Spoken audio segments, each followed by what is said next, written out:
Hello, ladies and gentlemen, gamers and gamettes, children of all ages, blah, blah, blah, so on and so forth. I'm your boy, MBG, joined with the man, the myth, the legend, the god himself, SubtleFraudulence. And you are watching... What's going on? Oh, okay, see, we missed the ball right there. See, we're not crisp. It's too early in the week. It really is. But that being said, welcome to the Shadowrealm Podcast. Hopefully you're all ready to hear the hot nonsense, the jargon, the lingo, and all types of things that are in the news today. So first and foremost, how you been, man? You know, it's been a while, a week, so to speak. And Green Stuff, what's going on, Sep Twitch? We see you down there. I'm doing all right. I'm good.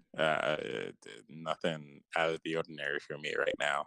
Just trying to get to Thursday so I can get that Soul Calibur 6 and also end the week. Yeah, I mean we're trying to all make it there. That being said, one thing I've observed over, I guess, the Monday and Tuesday past. Let's face it, folks. The drivers in Atlanta have gotten so much better only because the Falcons won. Only because the Falcons won. Might be the only game they win for this month. But hey, I'll take it. I will take the good roads. I will take all of that. I know Georgia lost, but no one cares about Georgia anyway. It's fine. I don't think people are going to be hot and bothered that, oh, the Bulldogs lost. I mean, that's what they're used to. I mean, isn't that what Georgia sports is all about? Getting in the hunt, making yourself feel as though you're one of the top dogs. You're going to excel. You're going to be some of the best. You're going to have all these high hopes, dreams, and aspirations. And then you get fucked. That is the Georgia special when it comes to sports. And I just can't wait for the seasons to be over. So all these crazy sports fans could just stay the fuck at home like they need to be doing. Because when they're on the roadways, they try to kill us all. Me and Abdul have observed that firsthand when we went to +2 on block on Saturday. People can't drive. Oh, yeah. They were like, oh, we got to get to the Georgia game. We got to go see him. And I'm like, but that game's in LSU. Why are y'all leaving so late? Like, y'all supposed to be over there already. Like, there's just people flying Georgia flags. And the funny thing is, I don't even think that their car is decked out in Georgia gear to get to the game. I think they're just going to a sports bar to watch the game. Doesn't make sense to me, however. But, you know, if that's how they want to do it, that's how they want to do it. I'm not going to argue with them.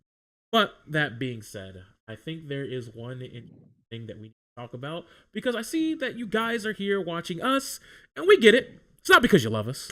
It's because YouTube is down. You don't have any alternatives this time. There are no excuses. You are locked in here with us.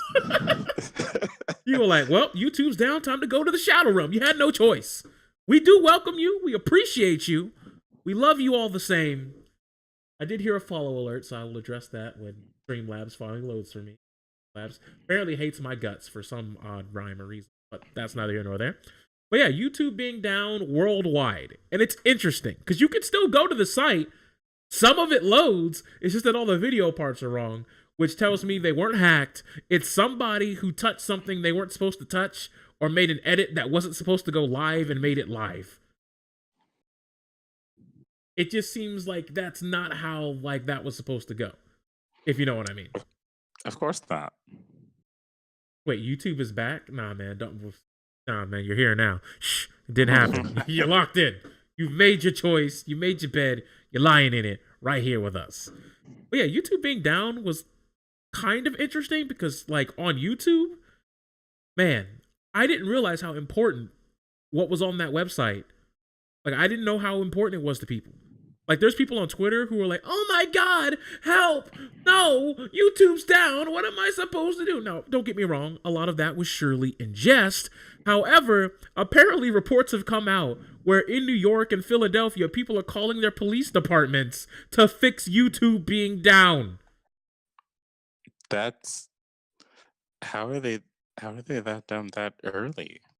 You mean that late? I don't understand. It's not like YouTube had been down for a week and people are at wit's end that their favorite video content sharing site has just been taken from them and they're just, about to explode because they haven't seen their favorite YouTuber in over 100 hours. But, I guess after 25, 30 minutes? I don't know how long it was. they're calling up law enforcement to deal with this problem. I mean, I see why our taxpayer dollars are so fucking high just to run this shit. We're calling them for stupid shit now. I mean, we've probably been calling for stupid shit for years, but I mean, YouTube being down. I mean, I think the first line of defense is your internet service provider, not 911. What's your emergency? YouTube's down. Help us! Come this way! Send someone! We'll take the paramedics, the fire trucks, the police officers. We'll even take roadside assistance. But hey, man, you know, YouTube is definitely, apparently, part of the culture for now and forever. Could you imagine if it ever just went away like Vine did, with nothing to replace it? Now, that won't happen. Yeah, that would be a huge issue. Yeah, that was pretty interesting. But anyways, October is the big gaming year. By gaming year, I mean gaming month. We're going to have various games coming out this month that everyone wants to get their hands on. And Call of Duty Black Ops 4 has already come, and people are pretty impressed with the fact that the Battle Royale mode, known as Blackout, is actually a better version of PUBG. Basically, PUBG if, they had actually supported the game like they were supposed to. Well, I mean, do you have a problem with it? Because I know you own the game. You have it. With Black Ops? Yeah. I mean, no, the standard multiplayer is your run of the mill Call of Duty like multiplayer stuff, and like that's good if you like that stuff. Blackout is not for me just because I'm not like big on the battle royale stuff, but I have played through it and it is really good. The concept is really dope. You're really just playing PUBG in the Black Ops like realm, so it's like first person PUBG. But the difference is that you can also pick up like perks and stuff like that, as well as just picking up weapons and like health items and things like that. All right, just gonna address something real quick in the chat. Someone said that they were following us on Twitter. If you were following the old account when I was Mr. Preon, some of you guys will remember those days. That's who I am. I don't know if you've heard my voice before, but some people really like my stuff on Twitter, and I just decided to switch the handle over to the podcast handle. So that's who you're listening to. So if you know who that guy is, then you know who I am. If you know who I am, then you're in the right place. And you're in good hands. But you would know this because you followed me, so there you go. Anyways, moving past that even. Black Ops 4, I know it has its Battle Royale mode, and I know a lot of people are really stoked for that. But I wonder, has having the Blackout mode affected the queue times of the other modes? No. I mean, yeah, of course there are people playing it, so finding a match is not that bad at all. Okay. Getting into matches is not bad at all. It is. And I know the game just like kind of fine. dropped, and it's a Call of Duty game, and I know its player base is layered enough and deep enough to the point to where it shouldn't affect it just by having one mode that needs 80 players, I believe. I don't think it's a full 100. I think it's like 80 or 70. I think it's 80 to 100. 80 to 100, okay. And tell me things about Blackout mode that aren't for you, because you have mentioned that you don't like it. I just don't like the concept of battle royale games being able like showing up there and then having to like find all the weapons and things like that, and then find the people and beat the people when the actual meta is not even like find the people and beat the people. It's hide until you get to the phase where there's no more zones that are getting killed off, and you have to find people and use your weapons to take out other people.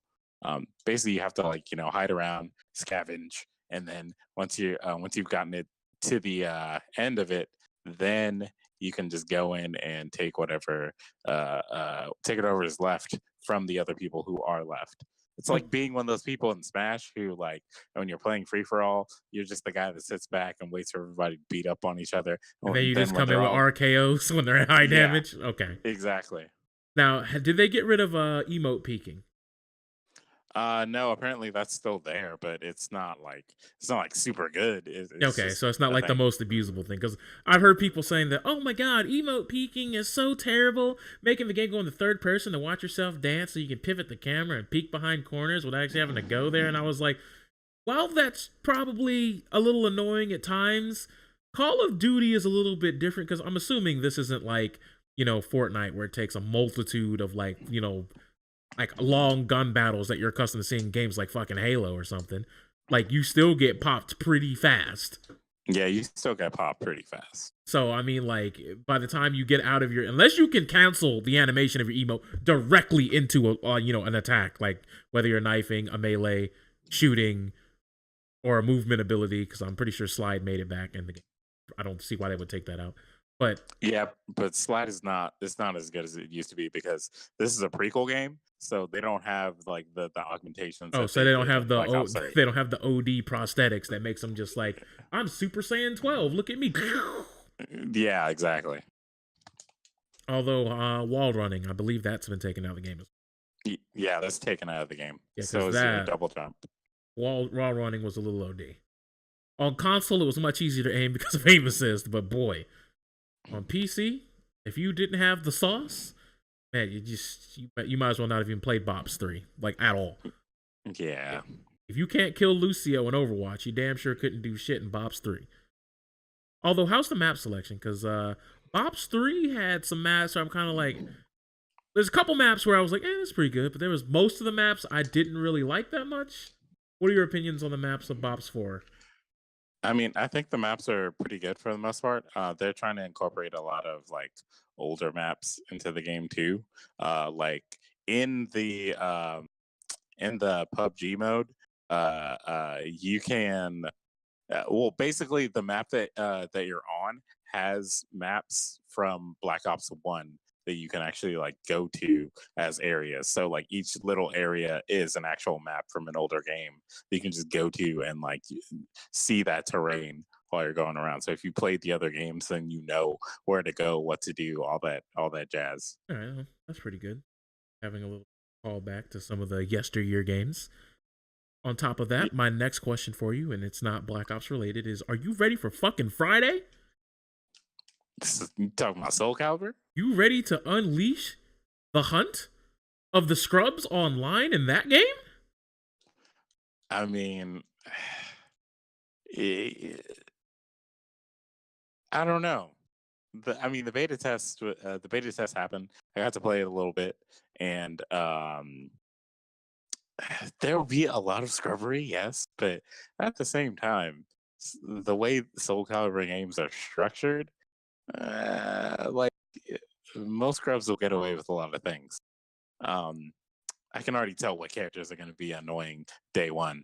Of course, everybody's already complaining about Ivy.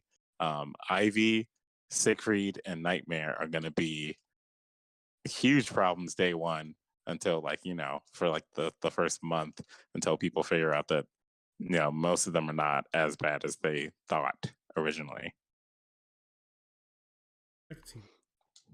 But boys, there are going to be a lot of scrubber. You think it's going to be just a bunch of random mashing, just trying to get the cheesy ring out wins and just calling it a day? Oh yes, the ring out. Yeah, ring outs. There's gonna be a lot of rage quitting. I mean, I don't think it'll be as bad as Dragon Ball week 1 or 2, but yeah, there's gonna be a lot of rage quitting off of like off of the stupid things that you can do with ring outs. So do you think Taki's gonna be a problem? She'll be really good, yeah, but I think she's not going to be like a scrub problem. She's going to be like an overall like competitive problem, because she just has a lot of really good stuff. But that won't be as bad. I think she's just a really solid character so far. But aren't you ready to buy a character who's gonna be released with the game? Forgot about that. Don't you have to like you have to buy the DLC season pass to get access to a character that's going to be there day one on launch?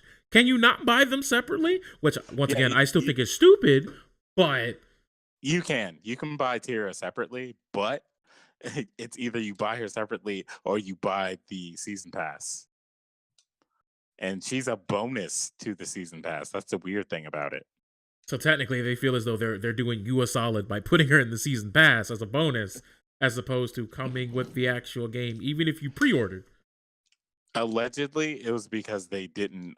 They originally weren't going to put her in the game, but she's in like people are saying she's in like pre-release copies of the game. So that doesn't make any sense. Well, she's in pre-release copies of the game. Then I mean, like, that means that we definitely knew she was going to be in the game, which means you definitely knew that she was going to be part of the initial roster, which means you definitely knew making this character a part of the season pass not the best idea. She was also like playable in the beta, so. But a lot of games have been doing that recently. But usually the ones that do this, the characters are also obtainable by doing something simple like beat the story mode. Like Guilty Gear did that with Sin, the original Exer. No, Sin was not even like a beat the story mode thing. Sin you had to buy, and like people were like, "Oh, beat." But you could buy them with in-game credits, though. Yeah, you couldn't do that with Leo Whitefang, but I think Leo Whitefang came out later. I think he actually came out after the game. Yeah, he was actual DLC. Sin, if you beat the story, people were saying that you would have enough money to buy him in Xrd, but no, you still had to grind for more money afterwards. But yeah, I don't Sin remember him being that bad, but they might have patched how much money you get from beating story. I don't know. Maybe. When I got the game, I beat the story. Well, I watched the story, and I didn't get enough money for a Sin. I still had to grind a few bit more after that. But the point is, the character was still obtainable. But, you know, there'll be games like, as we've seen, I guess you'd call it the new NRS special, because it was Goro and MKX. It was Darkseid and Injustice 2, where the character is not even in the story mode, but they are fully finished at launch. But you either had to pre-order the game, or you had to drop that $5.99 on that character by itself. And even if you bought the Season 1 or Season 2, or in MKX's case, Season 3, Fight Pack 3. I know there was only 2 fight packs. Injustice had 3 waves, that's right. If you had bought all 3 waves or the deluxe edition, you got all the characters, obviously. But if you bought just the vanilla game and then each season of DLC, you would still have that one space in the center of the screen that was like, nah, dog, you ain't dropped that $5.99 for this character specifically. So you're just not going to get this character, dog. Sorry, big homie. It sucks to be you. And we just so happen to be lucky that in both instances, right? Yeah. Both instances, those characters just so happen to be low tier. But wait, there will be one game where that is going to be the busted character. And boy, that'll be interesting in and of itself. And to answer your question, have I made any videos on YouTube, or did I quit ever since you haven't seen one video game and shit? Let's see. To answer that question, I have been making videos somewhat regularly again. Doing a playthrough of Spider-Man PS4, which is on my new YouTube channel, which I guess I can drop a link in. And yeah, so are the podcast episodes. So if you missed any of the first 3 episodes, episode 4, you go back, sit back, pop open a brewski or caviar, your finest wine, whichever, and you can peruse the hours of content on that channel, which I will go get the link. We were talking about Soul Calibur 6 DLC. Yeah, Tira is she's not going to be top tier just because of the way the character works. Because of was it Sunstance and it's not Dark Stance, but it's like something silly like Night Stance or something nonsensical like that. But Tira. It's not possible for a character designed the way she is to be top tier because she has to hurt herself to get certain modes, and you don't like have control over that as much as you would want, because it's literally like she hurts herself and then she switches, and that's it. That's all you know. So like you get to a certain amount of health, she switches, or you do certain moves, she switches. But that's not something that you can do without costing your life in the game, literally. And so that character is high risk, high reward. Understandable. Got a high risk, high reward in a way. Because you actually have to do Yeah, damage to yourself in order to actually get your shit going. exactly. It's an interesting gimmick. A lot of characters have had that more often in games now than they have in years past. But has there, speaking of that gimmick, has there been any characters that have really hit the big, just the sweet spot of being a character that has to hurt themselves in order to really get things going? Because I mean, I'm gonna tell you right now, MKX had Ferratora, and I'm gonna tell you that wasn't it, dog. That wasn't the move. Maybe. I mean, Yoshimitsu's always had some wild ass shit, but I don't think he's ever ran the games he's been in. Yeah, Yoshimitsu has always been like pretty good, but not like the best character in the game or anything nonsensical like that. Maybe Carmine in Cross Tag. I know Carmine in Unio is pretty good, but he doesn't really like. He's not really like the best character ever or anything like that. And he hurting himself is definitely super risky. I know in Cross Tag, he can heal himself using certain moves, so it's not as bad. But Cross Tag is a hard game to really gauge that with. I could see that because a lot of the things that would make a character individually weak can get covered up by just having a godlike assist, or just being able to have a really strong neutral controlling assist. Something that stops the player from being able to just do their game plan by just having a really good assist, and being able to just tag between, and I don't know, tag games are weird because you can never really say this character by itself is amazing unless you have super standout performances like Dragon Ball FighterZ pre-Pat Cell, current Bardock. You know what I'm saying? Like, the character has to be really, really, really strong in and of itself, where it's like you can't even argue it, But some characters, it's like you think they're really good, but if you were to take assists away and it was just them by themselves, all of a sudden it's like, oh, solo this character? No, that character's trash. A lot of people would put Beerus on that list. I mean, Beerus would be on that list even with assists, so let's not lie to ourselves here, ladies and gentlemen. Hey, look, man, there's some setups where you just got to super dash through it. I mean, like, it's not real. Like, like, he's still in the recovery. Like, if the orb is coming because they've committed to it, like, you got to know. But some people are just so scared. They're just like, oh, man, it's an orb. And by the time you decide you're going to super dash through it, they're already just sitting there crouching, and they're already on the next step of the meta. They're like, so you're going to super dash, and I'm going to 2H you. Yeah. I think people really underestimate how much recovery it is for him to throw that orb out there. Especially if they commit to the one where, like, he blows it out of his mouth, and then he tries to go for something where he, like, kicks the orb. Oh, yeah. There's a lot of time to just hit him out of that. Now, I'm not saying that, at the highest level with all the other shenanigans and chicanery going on, they're just going to always be able to 10 out of 10 just react to everything. But there are some times where I see, like, the Beerus player is literally just mid-screen tossing out orbs, and people are just looking at him. Yeah, you're right. So we're more talking about those specific situations. That's neither here nor there. I am interested in seeing how Gwinnett Brawl, or our local down here in Atlanta, is going to pick up Soul Calibur. Like, is the Soul Calibur community going to come out for that?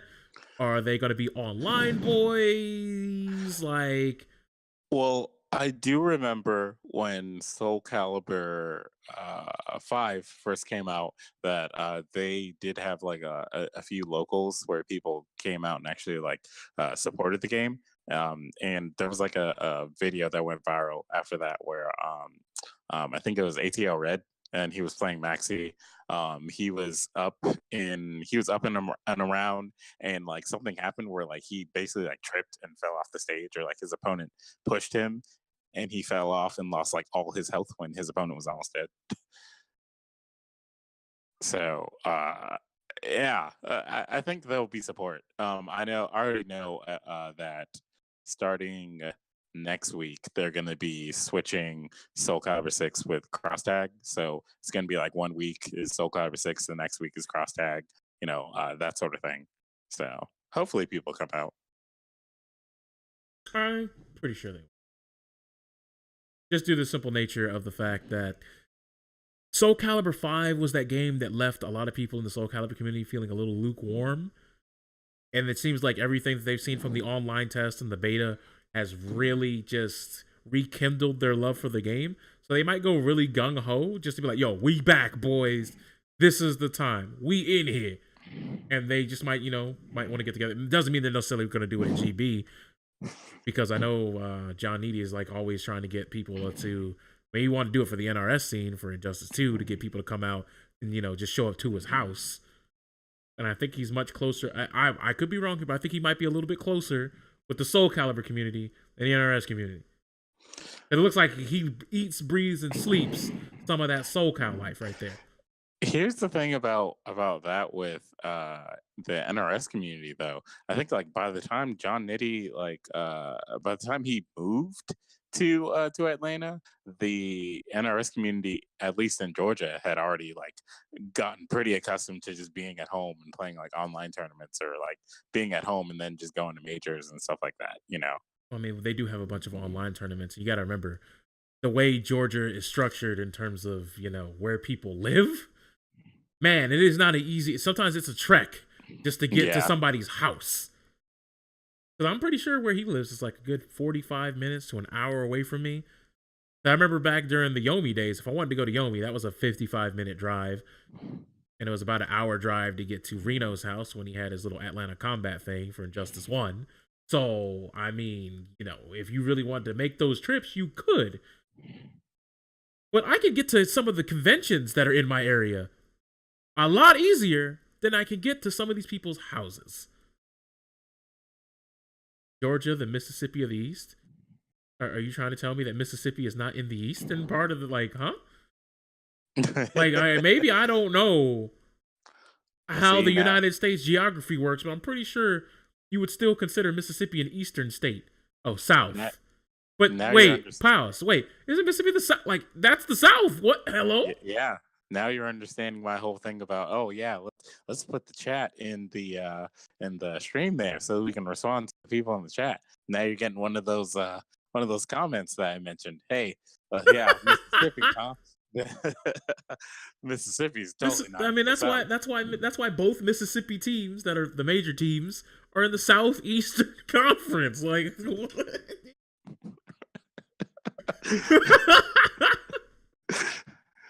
they are the SEC, bud. Wow, get wrecked. Anyways, come on, Rob. I expect more from you. Back to the point of people coming out for Soul Calibur. The thing about it is that a lot of people I've heard who have played the test demos that have been at like certain tournaments have told me that the game is very great. A lot of people are really seeing it, and they want to at least pick it up and try it out. So I think there'll be a lot of new players on top of like the old Soul Calibur scene that's just waiting around for the game to come out. As you can see, stuff like Sonic Fox started playing this game, and he's already been making like grand finals for the last 2 tournaments that he went to that had Soul Calibur 6. So yeah, a lot of people are seeing the drive to pick it up and like play it. And Soul Calibur is like, it's like one of those games that's easy to pick up but hard to master. Yeah. One interesting thing that I did want to bring. Apparently, Pig of the Hut is going to do a Red Hot Sundays. Yeah, I bet you heard that stream. Is going to be coming back, and he's going to be running Soul Calibur 6. And it's apparently going to be a whole bunch of, it's going to be an invitation where it's going to be a whole bunch of the top players from, Soul Calibur games past playing against Dragon of all people. Because apparently Dragon was doing really good at all the promotional events for Soul Calibur 6. Yeah, he's been grinding out this game apparently also, but he literally has not gone out to anything like injustice related or anything Well, like no, that because he he's been said playing this he said he retired completely from everything that is involved in with NRS. no. He said that he with NRS games he was retiring. He was going to stop because like he found his new love, and his new love just so happened to be this little thing that we like to call good old fashioned League of Motherfucking Legends. I mean, he's young, so So yeah, he really enjoyed his League of Legends like a lot. Like League was like, I don't want to say it was his stick or it was his new love, but he loved, League of Legends, and that's kind of like the game that like whisked him away for a while, apparently, from what I've been told. I mean, And Soul Calibur 6 was like, yo, it was the new move for him. And I guess, if you've been playing a game or you've been with a community long enough, you might just start to think to yourself, all right, the game's getting kind of stale. So I don't want to say you're gonna peace, but it could have been the money too. I mean, League brings in a lot more money, but you have to be on a team, yeah, and you have your to be on team the has to team. be really Like good. they don't have the 1v1 meta. Yeah, so he probably weighed his options. Like I'd make more money playing Soul Calibur competitively than I would League or something like that. That could have had a part in his decision to do that. Well, it may not But be. I don't always want to say that the baseline motivation for anybody who does anything in fighting games or the big dirty E word, esports, is always related to the bottom dollar. Like sometimes, maybe I'm being naive here, but sometimes I want to believe it's just that game right there.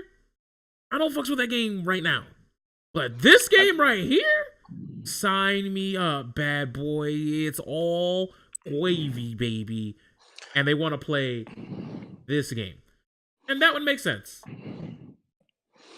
well, if he gives up the game in a week or the first month, then that'll mean that you're right. He only played it because he had fun and he thought that the game had promise. Because that whole thing reminds me of when old like Street Fighter 2 players and old players in general were like super hyped about Street Fighter 5 and like, oh, this game is gonna be amazing.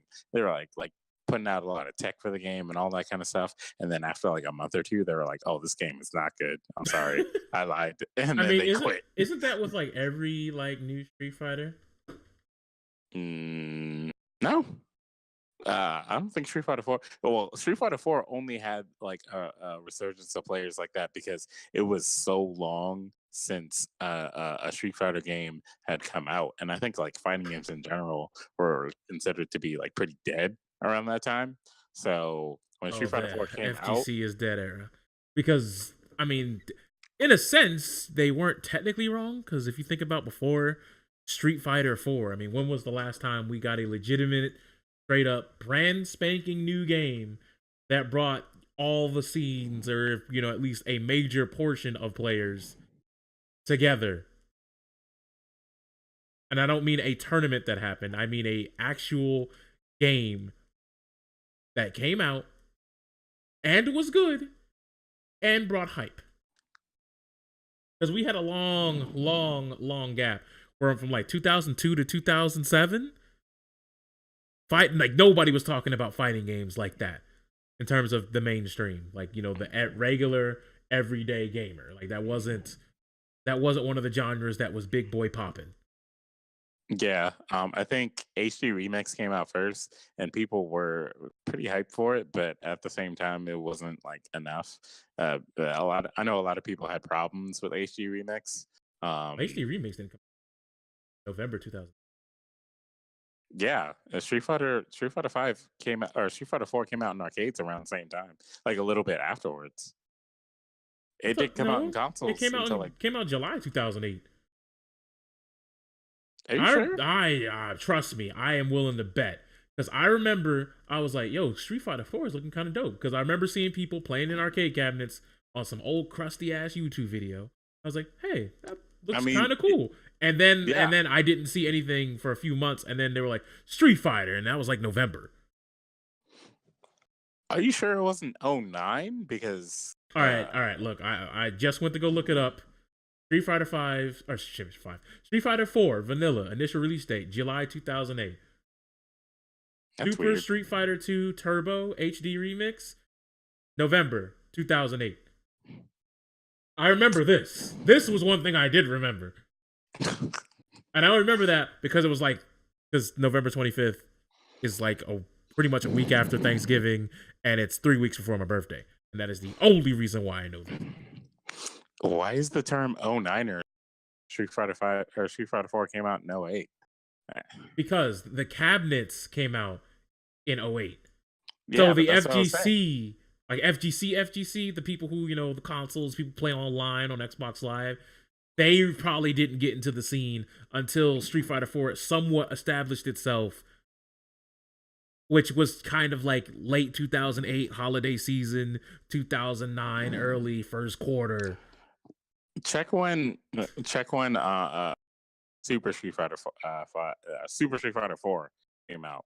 Oh, you want Super? Yeah, because that might be where it's coming from. Because Super Street, if I remember right, Street Fighter 4 Vanilla lasted like a year and a half. So like, no, yeah. Super Street Fighter 4 didn't come out till 2010 April. So like, I know. Wait, you just look that up? Yeah. Oh, okay. Well, Super Street Fighter 4 initial release 2010 April. And Street Fighter 4 Vanilla Street Fighter 4 on console came out in 2008. No, I said arcade Super Street Fighter 4. No, I'm talking about console. I've been talking about console. I said arcade was 2008. I mean console release. Because console release is when people were coming out to play the game. That's what I was saying. That's what I was like, if you're talking about the game itself. But if you're talking about console, regular Street Fighter 4 console release date. Console release date was Fighter 3. Typed in 4.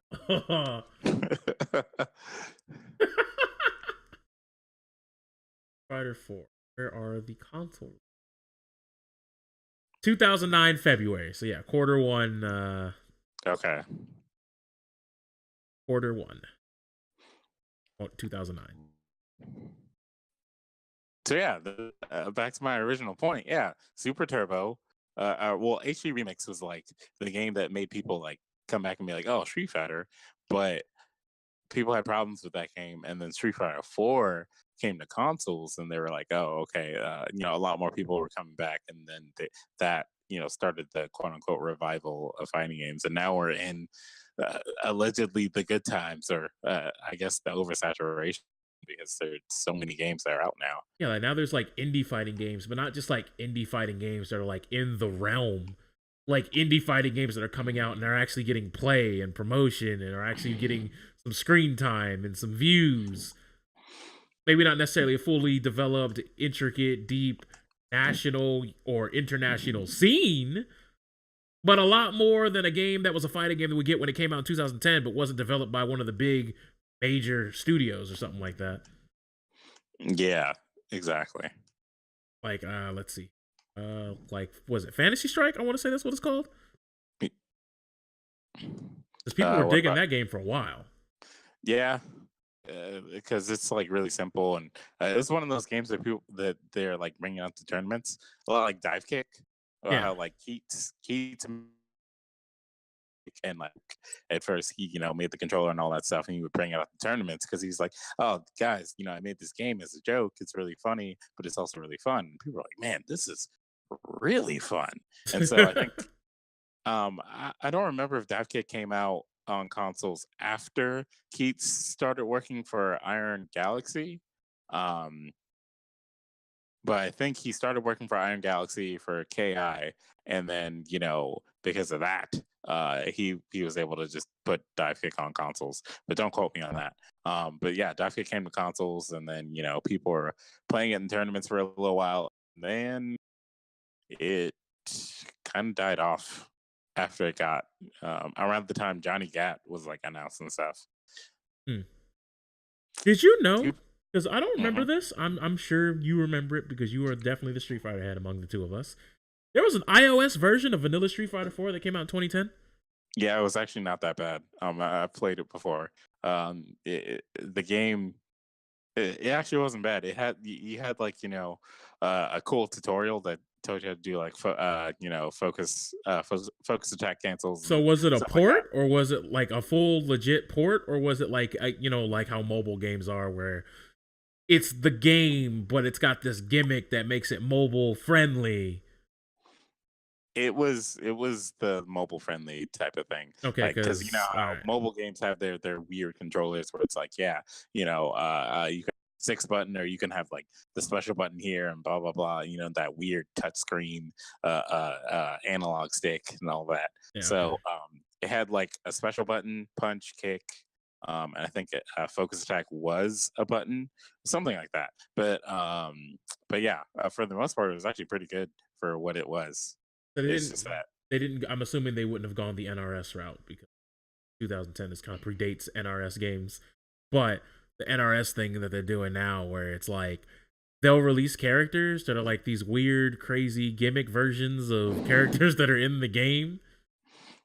Oh, that only works for that NRS, that Injustice game right there. Well, I mean, Because they've done it for MKX, where it'll be like, I mean, MK has the same type of mobile game though, doesn't it? yeah, but that I'm saying the MKX mobile game came out first, I mean, obviously, yeah, because the game was out yeah. first. But like, even the MKX one is still getting new characters and updates. Which, Well, no, Injustice One, there oh that yeah, mobile game Injustice was what One really did. I forgot Injustice One actually had.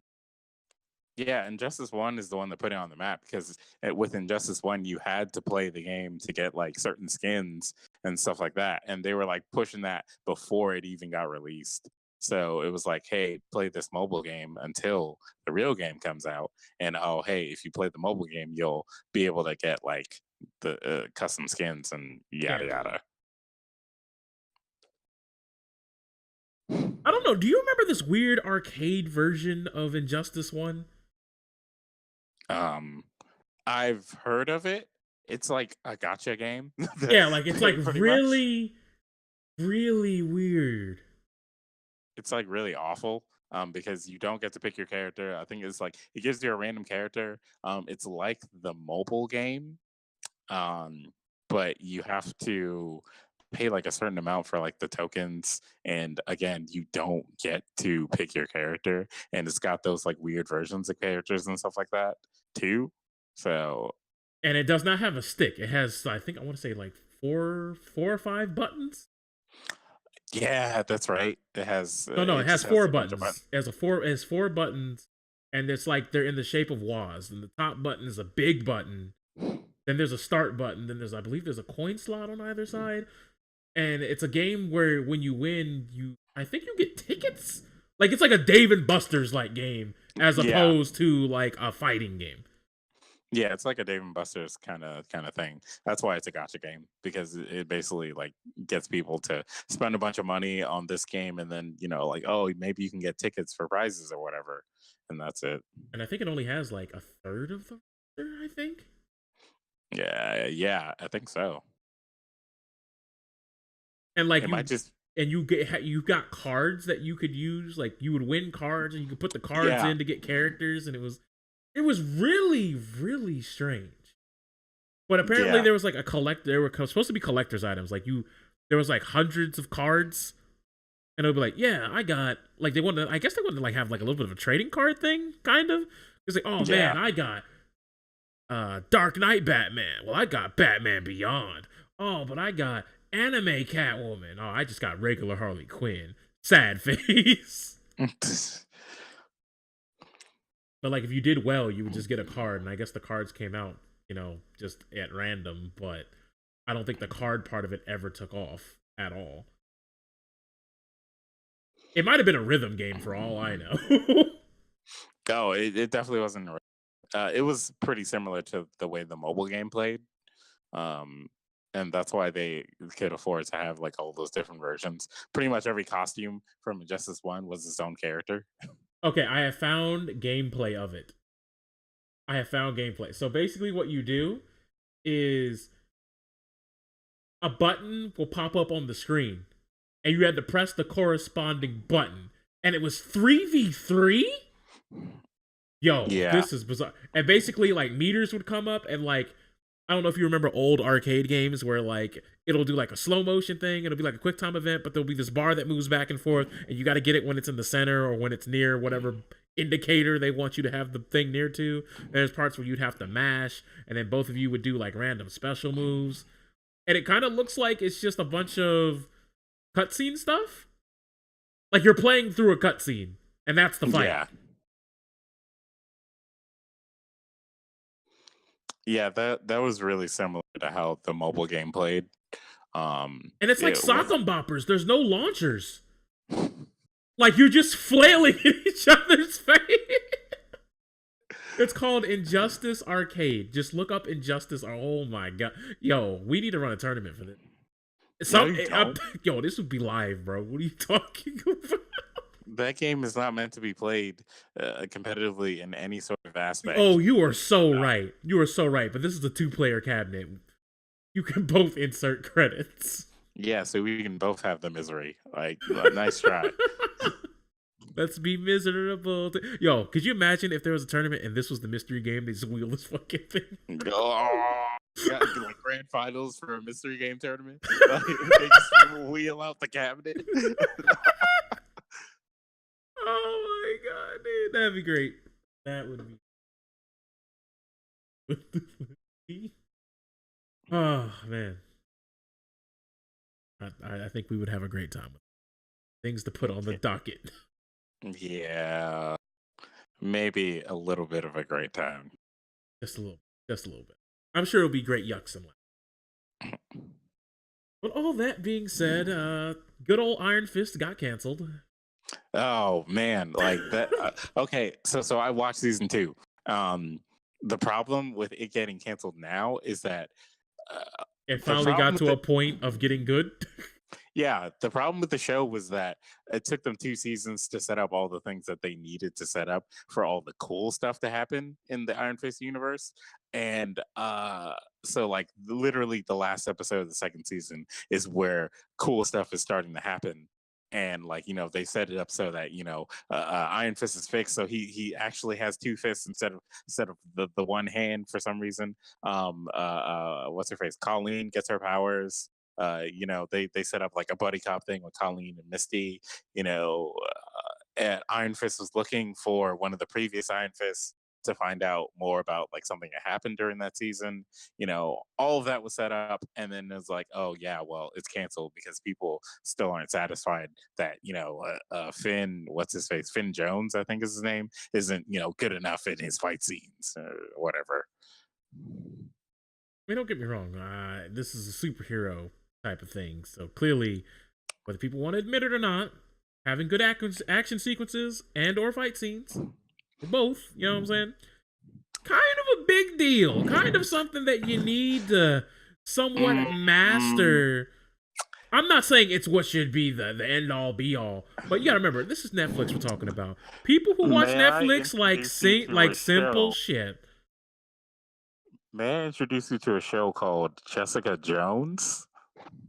Tell me more about this, Jessica Jones.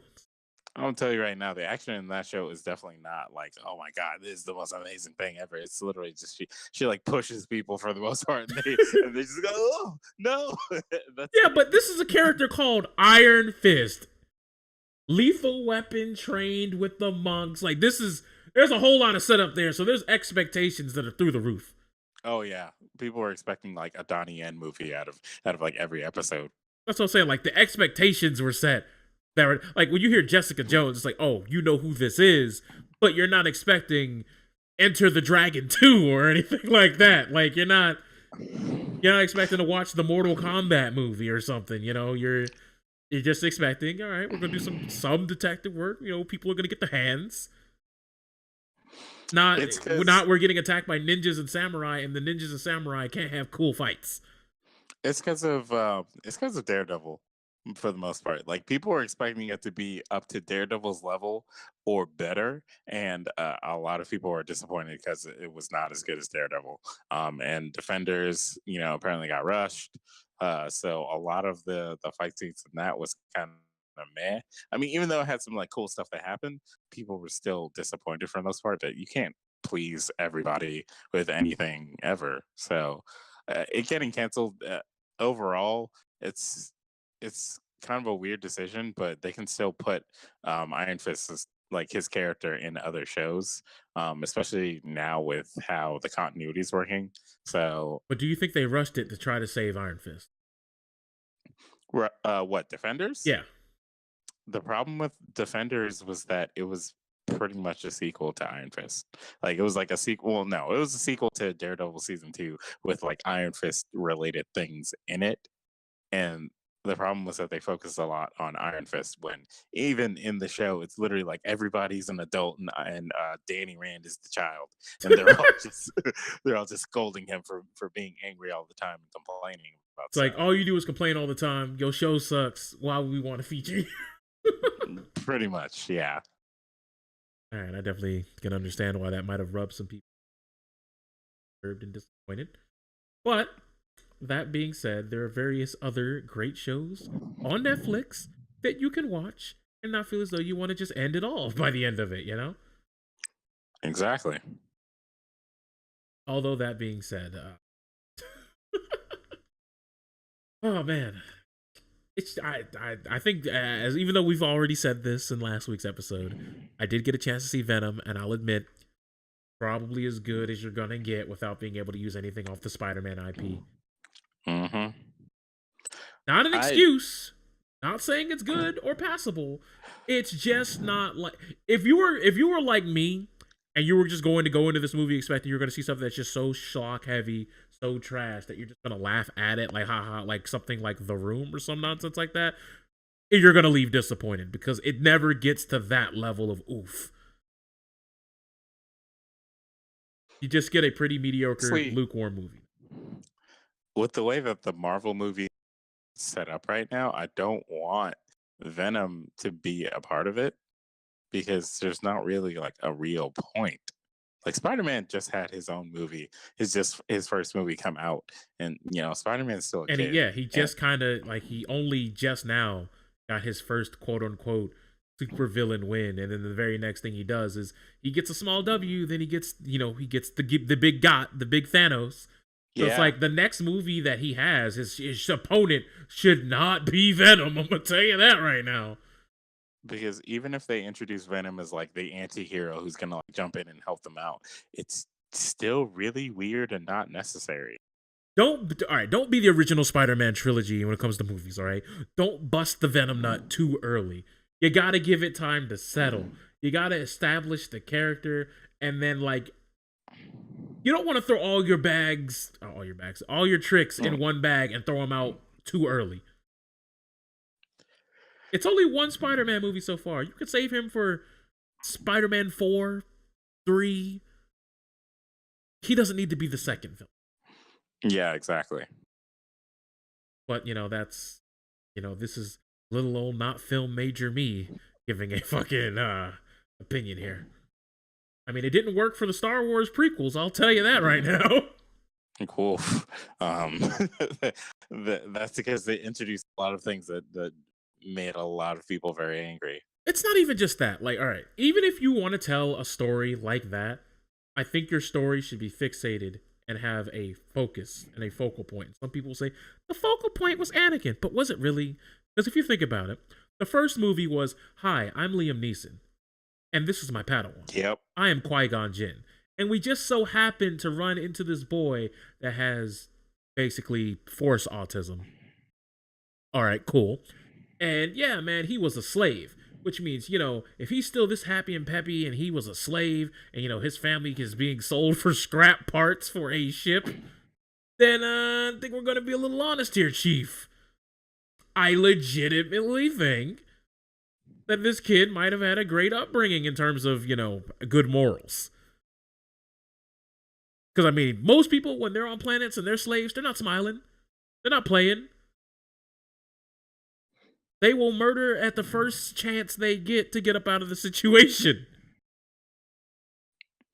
But, he was happy. He wanted the pod race. And then the next movie, we all of a sudden skip to somehow Obi-Wan is the wiser guy. And it's like, Can we see how that was? Because in the last one, you were just gung ho and you were lazy and you didn't want to do anything. Then you watched your master get killed. You took a Sith Lord down. You kicked him down a pit. But then all of a sudden, now you're the wise old master. Like, there's not. That's how it works, We did. That's how you get humbled. That's what I was As like. soon as you see your master go, it's like, now I have to become the wise one. His character, his master dying was the character development. I don't think so, because he was pissed. He was like, no. But see, once all the dust cleared, he was like, my master is gone. Now I must take his place. And there you go. That's the character development. That was what was in their heads when they were making the movie. Yeah, but then episode 2, you got, young, angsty Anakin who's all upset. And then by the third, I don't remember episode 2 at all. Yeah, trust me, no one does. It was pretty oof. And then the third movie is now you got like midlife crisis Obi-Wan and like young 20s, late teens Anakin, and it's like, let me see if I understand this. You have been pursuing the same woman for at least a decade now. Like, that's No. Let's really put this in perspective. She was pursuing him. I mean, you right? Has known him since he was. She was a child groomer. She's a pedophile. Get some help. He was a child when he met her. Some way, he grew up, and then they got together, and nobody ever like really points out how weird that dynamic is. But even if we want to just completely just not even think about or acknowledge that, it's just weird that like we got like random vignettes of bad weekends of Anakin Skywalker's life that were separated by almost a decade each. And it's like, well, yeah, but we skipped some events with Luke. And I was like, with Luke, it was pretty continuous on him and his friends' adventures on what they needed to do, where they needed to go. It was defeat the Empire. That was the plot. That was the goal from the jump. Don't you understand? The reason why the prequels have shown Anakin in that light is because Anakin is the chosen one. And that's proven in the regular series because he throws him down the elevator shaft, right? Is that what you're they don't really, show him that much in, the original movies. But then when the moment came, he came through. When duty called, he was like, I know what I must do. Thank you for letting me see the light, my son. One final time. What was it? He threw like Palpatine down the shaft at the very end. Was just like, that's right, son. I'm saving you now. It's like, huh? But you're the big bad. No, this old guy right here, he's the big bad, and I'm taking him out. But here's the thing. A lot of people are like, I thought like a lot for some reason, and it's only with, this is going to sound like the most arrogant fucking thing, I know. But the younger fans, like the people who are like teenagers now, some people, even younger than that, when they see Darth Vader, they thought of him as the big bad. Some people my age even think that I'm 25, by the way, think that, he was the big bad. And I was like, if you watch those movies, he was always taking orders. He was just the power stick. He was the enforcer. That's because they didn't watch the movies. That's why they made the new movies to literally remake the old movies for the people who didn't watch them, but they wear the Star Wars t-shirts all the time. And so when they get mad about like Kylo Ren being like super emotional and like basically being what's his face Snoke's like dog, that was pretty similar to how Darth Vader was. He just wasn't like outwardly emotional like that. He was just really cold. But took orders. You got to remember there were some people who in the in the original series. Well, yeah, but there was the one dude in the original series, like they were at the table, and Darth Vader, came in there and said something, and the dude was like, "You still proclaim to this dead religion?" It was like he was about to give Vader the verbal hands, and then Vader was like, "Why am I arguing with this dude? I could just choke him out." Well, you got to think about it this way. And then somebody else, I think it might have been Grandma off target, but he was like, "Enough, Vader," and he let him go. And I was like, "See, Vader takes orders, and it's not even from the top brass." Kylo Ren is about the same age that Anakin was when all that nonsense in Episode 3, I want to say, happened. So he's about as emotional as Vader was at the same age. If Kylo Ren was the same age as Vader in the original series, Kylo Ren probably wouldn't be a problem to anybody because he wouldn't be all like super emotional Because he would have had and decades he, of experience of doing this under his belt. exactly. It seems like he still doesn't even really want to do this, but he's like, I mean, let's face it, folks. My first master, who I thought was a good guy, a legend, a hero, had a lightsaber in my face. I don't fucks with that. And then I went over here, and this dude's like, I'm gonna rape you. And it's like, I definitely don't fucks with that. Let's go back to that first one though. His whole character arc of like becoming evil in the first place is because Luke tried to murder him in his sleep And then because even Luke was he like, was nah, this is a mistake. Like, he even said, yeah like he wasn't Luke even gonna do it. he's literally like in the kid's face like, whoa, yeah, I realize now that you're not evil incarnate, so I'm just gonna put my lightsaber away. I'm sorry I made this mistake. And then the kid just whips out his. He's, oh, I'm gonna fight you. And it's like, what? It's No.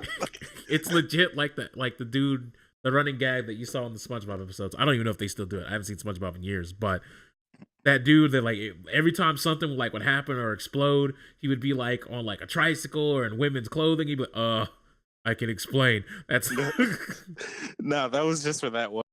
But like, yeah, I know what you're talking about. It's just like that. It's literally just he wakes up. I can explain. Before we even get, because we can have a whole Star Wars episode next week or something, but boy, we would get too lost. There's about 2 hours worth of content I could talk about when it comes to the trials and tribulations of the Star Wars franchise. But yeah, things to put on a docket on a later fucking date, big time. But speaking of big time, what about your boy Kanye West? What about your big homie? I don't want to talk about this. He's like, you just really have to watch the video and see the things that he's saying and just realize that like there's something going on in his brain, or he's just one of those people you shouldn't give like the camera the shine to like see what he's talking about. This man literally said Larry Hoover is me in an alternate universe, and that's why you should let him out of jail or whatever. Yeah. So I'm like, but that doesn't make any sense because he's basically trying to make like the comparison of their character and like, oh, if I was in that situation, I would probably end up in the same place he did. That's not good. Larry Hoover's in jail for a reason. But here's the thing, like, when you think about like all the dumb stuff that has happened in the political game for like the past, I could say months, I could say years. You would probably all draw some of the same similar conclusions. But anyways, when you look at some of the people who get shine, like you always got to go back to the Dave Chappelle joke. Like when there's a national tragedy or a severe incident that affects millions of people across the nation, why is it that we always want to cut to these celebrities like they are supposed to be the voice of reason? Where's John? Like we're gonna go to Ja Rule because a terrorist attack happened? Like no. No, Monica. Wasn't that in Too Fast, Too Furious? Or no, it was in the original. Yeah. Monica. That was his whole cameo in the entire movie right there. Earn that paycheck, Ja Rule.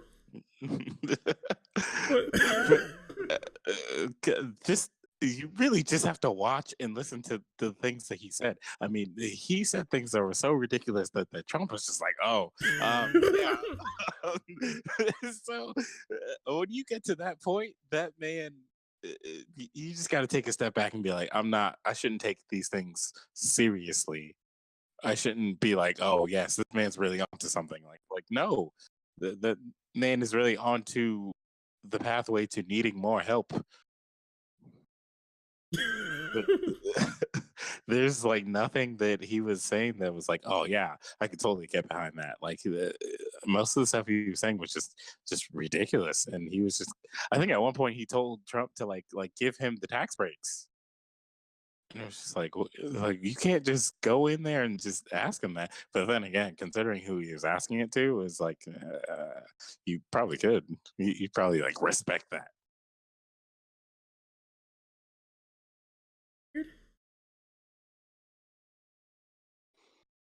I mean, yeah.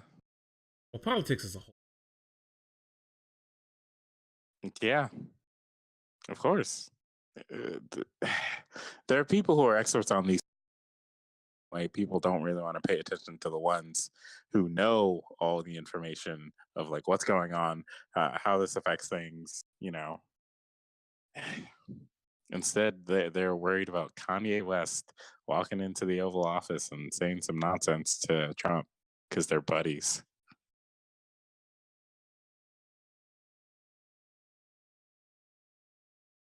Some of y'all should. I think it'd be best if y'all like don't watch the video. Just read No, the transcript of the interview because, they like, should watch it. They should watch it to see people's faces and see how Kanye looks while he's saying these things. His mannerisms are wow. Like, he's 100% serious about the things that he's saying, even though they are the most outlandish things that a man would say in the Oval Office. all right, hold on. There's one part in here that I need to go grab. Yeah, I thought it was amazing. And all right, this is when this is when they're talking about good old fashioned Mr. Hoover, right? And really, the reason why they imprisoned him is because he started doing positive for the community. He started showing that he actually had power. That he just wasn't one of a monolithic voice, but he can wrap people around. So there's theories that there's infinite amounts of universes, and there's alternate universes. So it's very important for me to get Hoover out, because in an alternate universe, I am him, and I have to go and get him free because he was doing positive inside of Chicago. Just like how I'm moving back to Chicago, and it's not just about, getting on stage and being an entertainer and having a monolithic voice that's forced to be a specific party. My man is becoming the new Alex Jones. You've got to really saying all that, new Alex Jones stuff, because everybody's coming for his spot now, though. Like, there's so many of them. Like, I thought the new Alex Jones was just gonna be like a little one-time only meme, and then I opened my eyes and the waiter at IHOP is becoming Alex Jones. I mean, there are lots of people who are just like that guy. That's why he has a fan base. But I can see that now. The thing about what Kanye said, though, is that he's like, oh, Larry Hoover should come out because of the positive things he was doing for Chicago. Just like me, who moved, I just moved to Chicago. It's like, why don't you just do the positive things?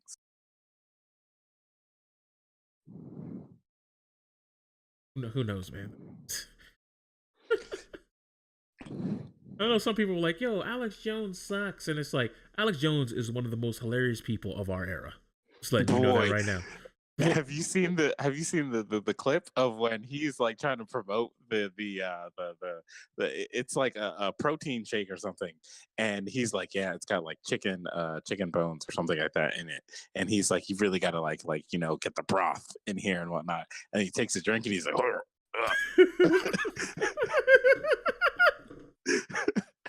yo, I just look up Alex Jones Deus Ex. You will thank me when you find that video. When he gets to these pedophile psychic vampires, you will know. You will be indoctrinated into a new hierarchy of thinking that you could not previously before fathom. I don't care if that sentence was not technically grammatically correct. That's the wavelength you'll be on by the end of that fucking video. Let me tell you, dude. Dude is a wild man. He is an entertainer that has surpassed so many of our great leading performers, actors, comedians. It is definitely a spectacle. Oh boy. And the thing that's funny about people like this, it's maybe a little scary in some aspects, but there's some people who just want him to get banned. It's like, you do realize every time you just ban him and he actually didn't do anything that broke terms of service, you just make him think he's more right. Yeah. I do think this is more of an act than anything else, but even if it wasn't, you definitely for sure make his fans think he's more right, and that might be the scariest part of the entire development right there. They're shutting down Alex Jones because they know that we were all to the psychic vampires.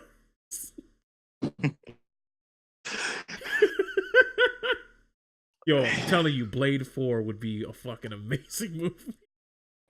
It's just easier to leave that man in a corner to like say his crazy things and just be like, all right, Alex Jones, and then that's it. I Like, mean, he's even parodied in the Spider-Man PS4 game. They made John Jonah Jameson have a radio show, but he's saying Alex Jones things. yeah, I heard about that. I'll give you an example. There's a mission where there's a certain, like, Harry needs you to like check out why there's a gas leak, and this gas leak is affecting, various animals. So there's a part where you have to go to these pigeon habitats and spray the spray around the parks that neutralizes the leaks, right? It's a little bonus mission. It has nothing to do with the story, so there's not really a spoiler. Right. So after you do that, you unlock a voice thing where he's like, so let me get this straight.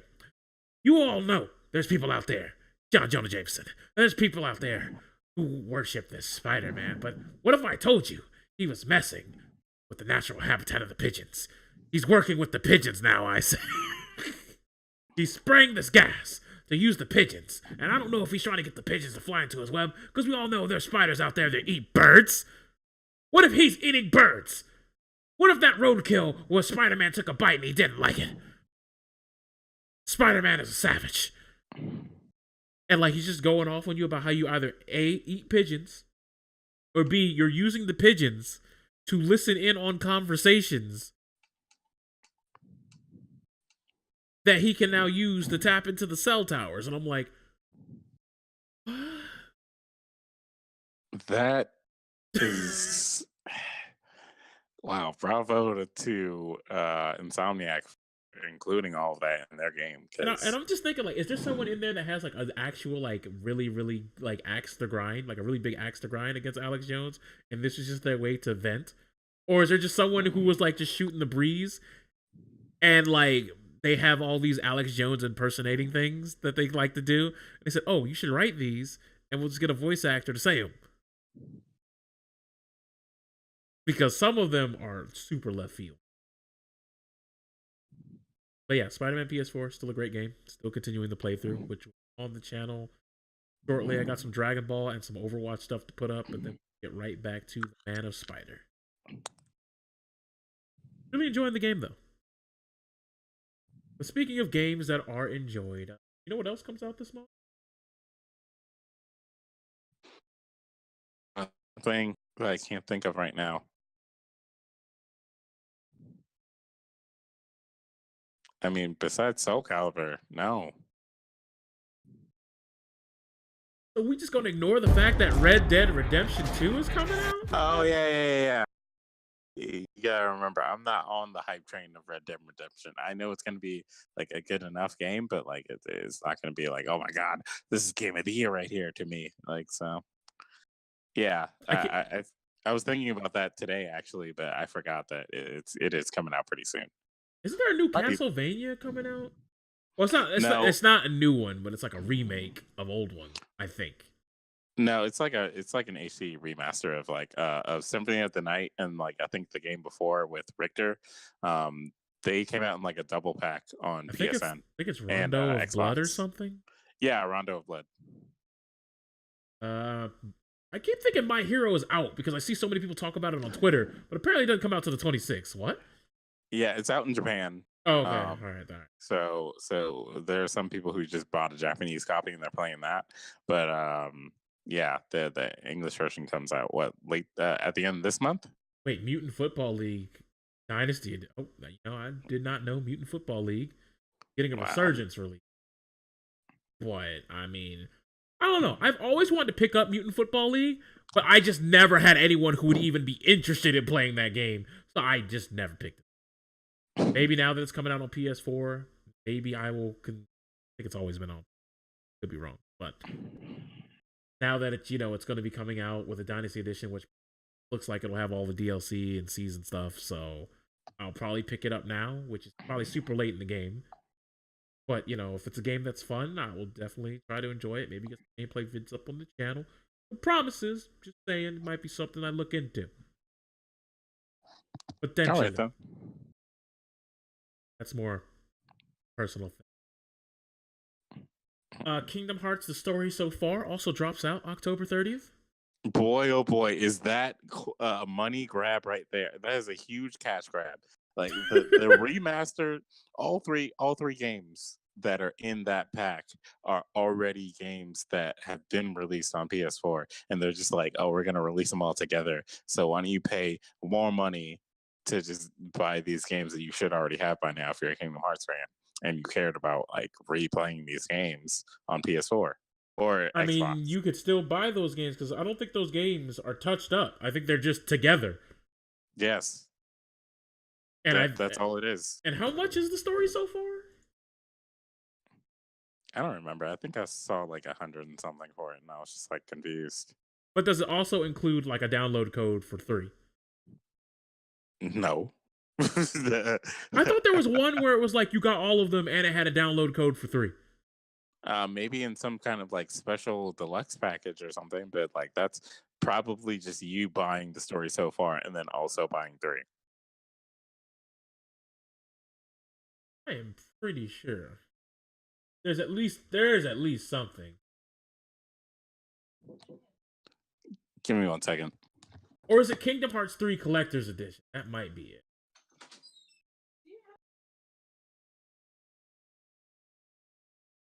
Maybe that one.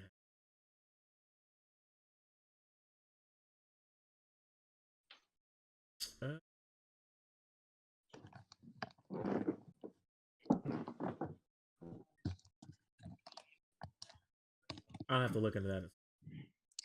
Yeah, I don't think there's a pack with all. Yeah, I don't think there's a pack that comes with 3 and then story so far. I think story so far is just a separate thing where they're Maybe like, it's Kingdom hey, Hearts 3 Collector's Edition. that would be a lot of money. That would be at least like $200 to $300. Well, if the Collector's Edition right now is selling for $230. Yeah, that'd be like $300+ if you're buying a pack that's like the story so far, and then also the collector's edition of 3. Like they're just trying to get as much money as possible. And we don't even know if 3rd is going to be the final embarkment of the journey. Like, don't. It's the final embarkment of the Xehanort saga. I mean, that's true, but do we really need more?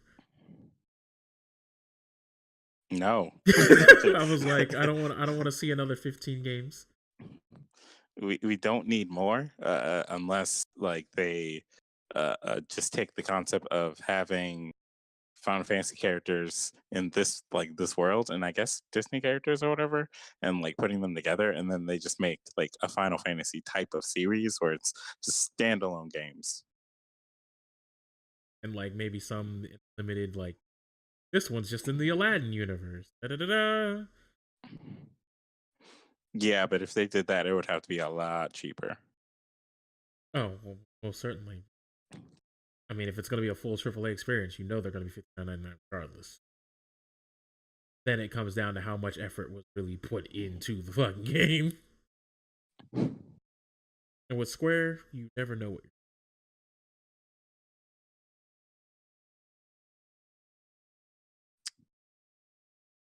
I mean, these are facts. Final Fantasy VII remake is, it's out there. It's eventually gonna. It's an idea that gathers in the ether. All right. Yeah. Look, it's a lot better than the Final Fantasy VII. I think it was PS3, where they just showed off footage of like a Final Fantasy VII like remake in HD, and everyone's just like, "Oh my god, that's amazing!" It's like, "Oh no, this is just a demo to show off what the console can do. This is not a real game."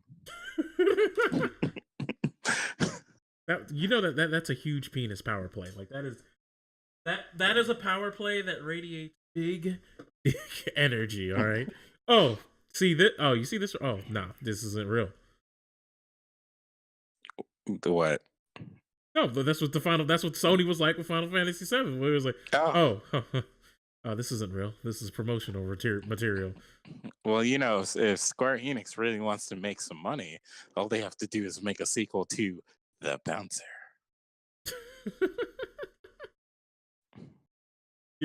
Would you even play that? Of course. I don't believe that.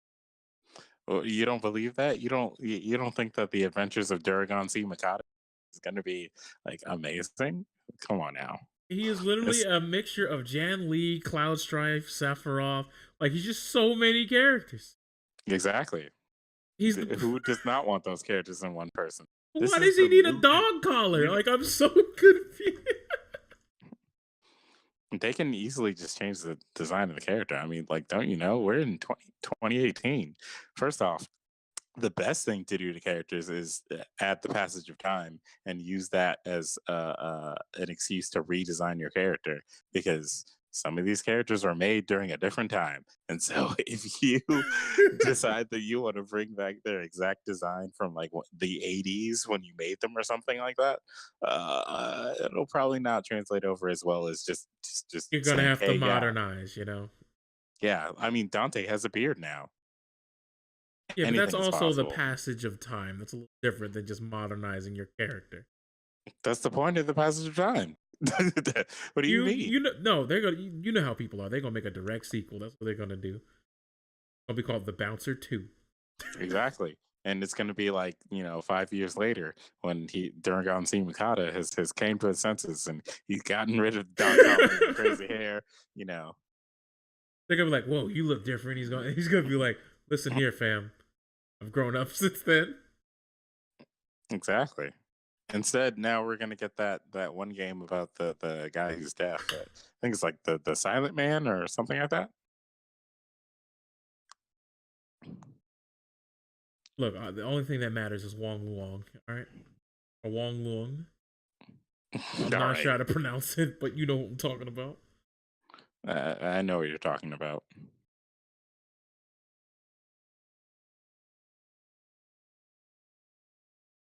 He is coming for you. Oh yeah, where 50-50 mixed bag. Of course. Oh, The Bouncer did have good music. Yeah, it did.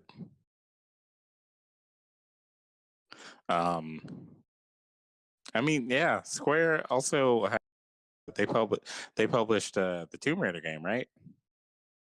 I believe. Talking about Yeah, so the new one, right? yeah, talking about Shadow. Uh, that's a huge loss for the most part.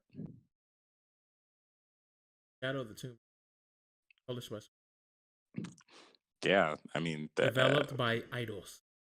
yeah, they gave the franchise back to Eidos, and fortunately, it came out at the weirdest time. First off, second off, there was not a reason to the way they did, because Shadow of the Tomb Raider is like the most forgettable game in the franchise right now. Like it came out and people are just like, "Oh, okay." I Maybe mean, diehard fans bought it. I've heard it was a good game.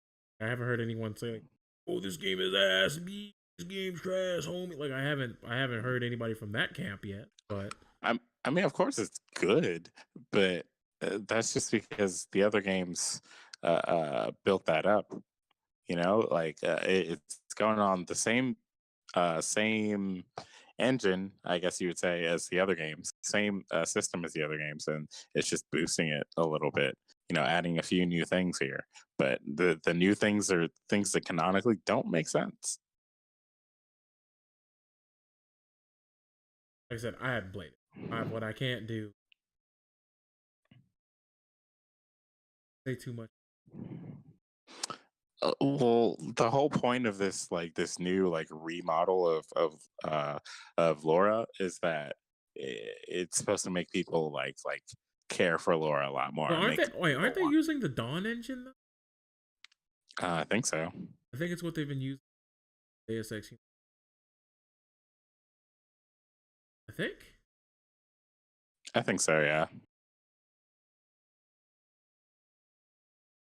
Well, yeah, either way.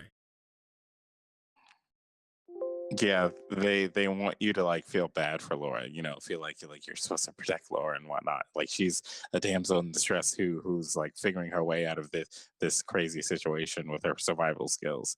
But in Shadow of the Tomb Raider, she pretty much like ruins the world And on top of that, what is it? On top of that, she's a lot more ferocious.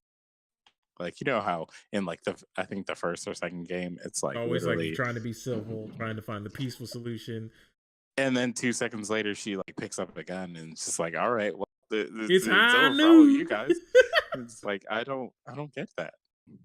And so that apparently is like to more of like the nth degree in Shadow of the Tomb Raider, which sure.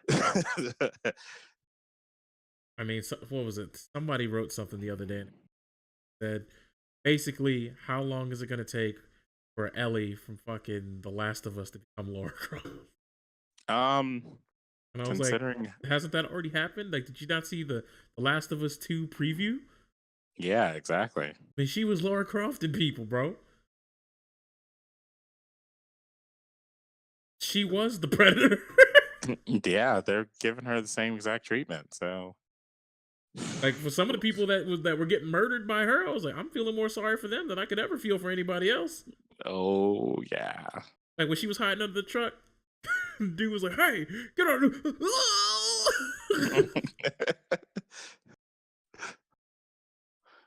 Like they're trying to focus at a lot of other people being in that universe, and like for some reason like trying to like abduct her or kill her or whatever, and I'm just like, I don't, where are the clickers? Like Well, it seems like there might be a cult. Like, I guess people on Maverick in the head and might, have formed a cult to somewhat have a coping mechanism through faith to deal with this issue. What kind of Walking Dead ripoff nonsense is that? Like during a time where we have these mutated things outside, like attacking people and whatnot, we're just gonna form this cult and like decide to make it so that the humans who have survived have to fight each other for pretty much no reason other than, yeah, you guys should like stick with us. And it's like we're trying, but we don't have to believe all that stuff, do we? No, you do. I mean, it's better than the Walking Dead game. I think it was season 2, the one with the Crawford. Oh, I think that was 2. He was fucking the black dude's wife, and she didn't want to tell him that the baby may not be his. That was wild. That entire thing was super wild. Yeah.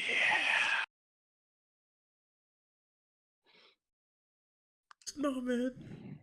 No, man. What you mean, man? You were smashing. What's his name, Crawford? I'm sure somebody will correct me, but y'all know what I'm talking about. That dude had like a slave camp, and everybody was afraid of him. I don't remember. He was like he's a chubby old white guy. Yeah, I remember who you're talking about. I just don't remember his name. It's been a while. I have to refresh my memory. But yeah, man. Just be glad October has had like a good game come out like every other day. Just be happy. All right. I'm gonna give y'all the whole list of games coming out in October this year. Some of these have already came out, obviously, but I'm gonna give you the whole fucking list. So, that being said,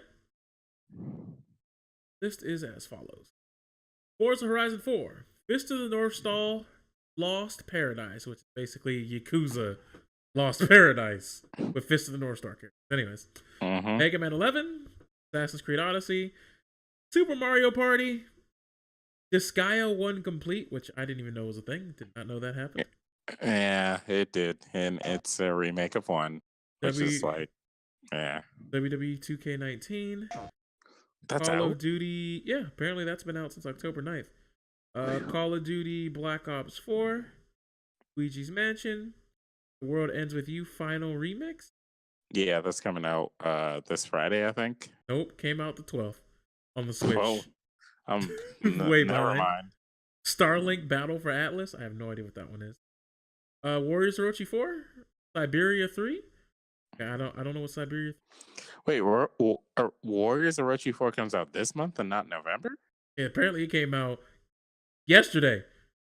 Or today, technically, the 16th. I was supposed to pre-order that so that I Well, can get some like pre-order bonuses, but whatever. yep, it's out. Dark Souls Remastered for Switch comes out Friday. That hasn't come out yet? Comes out Friday for Jeez. the Switch. Oh my god. Alright. So for some reason a video just started playing and I'm like, yo, let me close that tab. Oh. Boy, can we not do that right now. Let me go ahead and tell you, I don't need that in my life. What else is there? Just Dance is still being made? Oh yeah. News to me. Castlevania, Requiem, Symphony of... Oh, we talked about that. Yeah. My Hero, Red Dead, Kingdom Hearts, and Mutant Football. Oh, yeah, we talked about all those. So what comes out in November? Anything you're looking forward to? No, now, because I thought Warriors of Orochi came out in November. You thought. Well, I guess I'm gonna wait to play to buy that game because that's a game that takes a lot of time, and you know, I don't have that kind of time. Hey, man. What does that mean? Oh, just quit your job, dude. Do it. And then do what? Got me there, lad. Yeah, important. Wait, Overkill's The Walking Dead is November? Wait, they were originally planning to release Overkill's The Walking Dead and The Walking Dead the final season, episode 3. Oh. On the same day, apparently. Oof. Hitman 2. Quote unquote Hitman 2. SNK 40th Anniversary Collection. What the heck is that? Apparently that's going to be coming out on the Switch on the 13th. What in the world does that entail? I don't know. I'm as shocked as you are because I saw it and I was like, 40th? Huh? I've never heard of that. Yeah, big news to me too, man. Big news. Spyro Reignited Trilogy. Fallout 76. Oh my god, Pokemon Let's Go. I forgot that was even a thing. Mm-hmm. Battlefield 5. Warframe hits Switch November 20th. Oh, wow. That hasn't happened yet. Wreckfest. Wait, huh? Oh, console release. Got it. Okay. I was about to say, I've been playing that game for about 3 months now. I was say, what do I have a pirated version of the game? And I was like, no, PS4. Darksiders 3? Yeah. And there's like some super expensive edition of that game too. Like a $200 version of it, I think. This game called Artifact, and then we roll in to close the year with so far there's only 7 games that are really like popping. It's cool. November is not really a month. December is the important month. Well, let's see what they Super Smash Ultimate. Yep. Just Cause 4. I did not know we were Cause 4. That's not Monster Boy and the Cursed Kingdom. Whoa. And then Persona 3, Dancing in Moonlight. 4, Dancing All Night. 5, Dancing in Starlight. Yep. And Dragon Marked for Death for the Switch. I have no idea what that is. And a game that I am not about to address because I'm sure it's never coming. What? The Walking Dead, the final season, episode 4. Just gonna say, pretty sure not going down like that. Yeah, you're right. I would bet on a new Nintendogs game coming out before The Walking Dead. All right, just saying. I know that may not be a bold statement per se, but that's where my headspace is right now. Nintendo. Yeah, I think that about covers everything we need to talk about today. Yeah. I think this one has been a little bit longer than about on time. It's an hour and a half. We haven't gone too far over our normal. Yeah, that's true. Well, it just feels like we've been doing this for 2.5 hours. I don't know why it feels that way, but It does, such is the podcast life, right? let's not get that far. We're only 4 episodes. Save that for episode 40. All right. Well, you're slating it for an episode 40. You heard it now, guys. Boy, you guys will never let me live it down if we cancel it before then, guys. But yeah, thank you for joining us here in the Shadow Realm. YouTube is back online, so you can go back to your regularly scheduled YouTuber. And we will catch you guys next time. All right. Well, see you guys next Tuesday. See you next Tuesday, like the band. That's a reference to a movie. Yeah. Not even disappointed you. I'm not even disappointed on that one. Wait for episode 40 in 2020. This is why we're gonna time you out, fam. This is why you're just gonna get banned. All right, later, dudes. Later, SubTwitch. Later, Rob. Hurtful, man. You hurting us. Mississippi ain't in the South.